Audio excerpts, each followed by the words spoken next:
What's going on YouTube? This is Nick with Sellers Arena, and today I'm going to be talking to you about the one mistake that you need to avoid that will absolutely destroy your Amazon business. Stay tuned.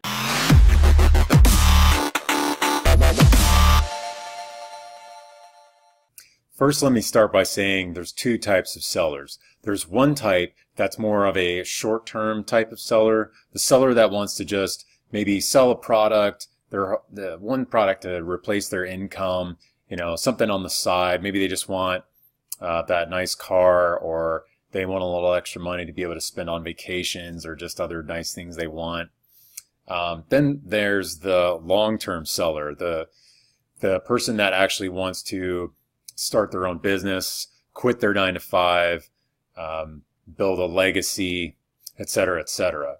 So first, there are a whole list of mistakes that could prevent both types of sellers from being successful. Now, that ranges from everything to not having excellent images, not hiring a good photographer or graphic designer, not having good copy, well-optimized copy that speaks to the emotion of the buyer. It definitely pays off to hire a good copywriter to do that. Now, other than that, there's also optimizing for Amazon's algorithm by doing the good keyword research and having a well-optimized back end. After that, having a well-structured PPC campaign and doing more advanced tactics like driving outside traffic from Facebook or Instagram. And last but not least, doing everything you can to get as many reviews as possible, as quickly as possible, because social proof is everything in the long run when it comes to selling on Amazon. Now, the one mistake that every seller needs to avoid that's in this for the long haul is they need to not depend on one single platform.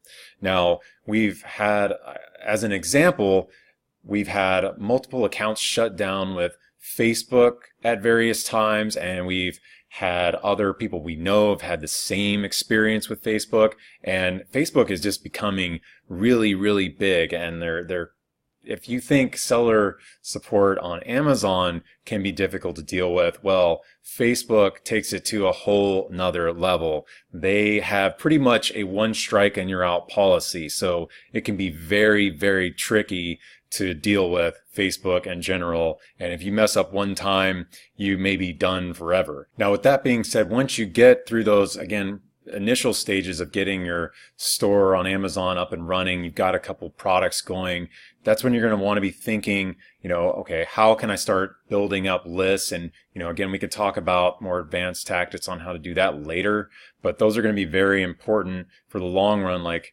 building up a Shopify store of your own or some other WordPress website for your brand.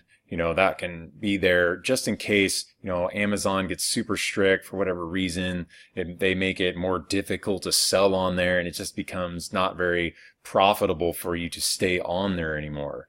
Some brands is going to be different than others. Now, we're not saying this to scare you. We're just saying this to make you just aware of the possibilities. For the time being, Amazon is absolutely probably one of the best ways you can crush it for 2019 and for any time in the near future. So definitely worth selling on the platform, and a great way to get started in the e-commerce space in general. So now that I've explained this, we want to hear from you. Go ahead and comment below what your goals are for 2019 for your Amazon business. And if you like this video, make sure you subscribe and hit that notification bell so you're alerted when we put out more content just like this. And make sure you give it a thumbs up also if you liked it. It really means a lot to me. As always, thanks again. We'll see you in the next one.